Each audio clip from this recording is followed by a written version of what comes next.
Hey, hello everyone. Thank you so much for continuing to watch our videos. So today we're gonna show you. This is the fifth video of our series in how to search for companies, and today we're gonna talk about how you can identify companies that actually have requirements. So there are two types of companies typically: services companies and software product companies, right?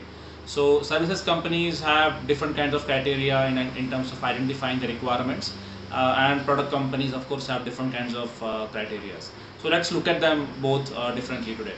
So services companies typically have funding as one of the important criteria. So anybody who's got, let's say, Series B level funding is more likely to outsource the peripheral work activities, something which can be carved out into a project and easily outsourced. So if you're looking to find companies, funding is an extremely important criteria, and in that Series B actually becomes even more important. Uh, Similarly, finding tech announcements of a company, some company which is making technology announcements that something they're going to do in next 6 months to 1 year time frame. That also becomes a very crucial indicator in terms of where the company is going and whether they're going to need any outsourcing help or not. Another such important this thing is decision makers. A company which is getting a new VP of engineering or a CIO always is more prone to experimentation and trying out different things. A lot of new decision makers give you opportunity to to new vendors. They don't have any baggages previously, so new vendors can enter easily and establish themselves in a new account. So new decision makers is another very important one. For me, the most important one is the hiring areas. So if somebody is looking to hire a team of people to solve a certain pain point, the company already has identified that as a pain point, allocated budget to it, and is looking to solve that problem. So that basically ticks all the check boxes for me, and that basically becomes the strongest indicator of somebody who's looking to solve a problem and may need your services in that. And of course, beyond this, there are lots of other key areas like somebody who's a company which is laying off people always opens up a lot of opportunities.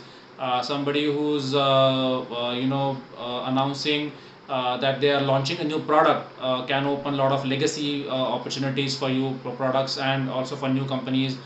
Somebody who's got a lot of issues in the company can also be sold in terms of services which can solve their problems and issues. So there are multiple such aspects which will help you identify if a company actually has a problem or a need for your services or not. Similarly, for product companies, there are two types of requirements that typically you can identify. First, of course, is the competitive user space. So, if any company is using your competitors' products or not, is an important indicator for me. So that I can go and pitch them basically, what I can do better than my competitors, of course. And the other is, of course, the vacant use space, which is essentially somebody who's not using any products right now, in which you are, of course, providing a product in. And then I can go and pitch them and show them how my product can actually help their process automation and so on and so forth. So such kind of triggers essentially help you identify the doors which are more likely to open. It will help your sales team identify that not every door needs to be knocked in the same way. Some doors are more easily opened than the others, and it will help them identify those doors very easily. At Cloudera.ai, we have such 25 odd triggers which are constantly updated on a daily basis, which will help you identify your next low hanging fruits and help you identify your next customers very easily. So do go to Cloudera.ai and try out our platform for free with a free trial. Thank you so much, and watch our next video in the next week. Thank you. Bye-bye.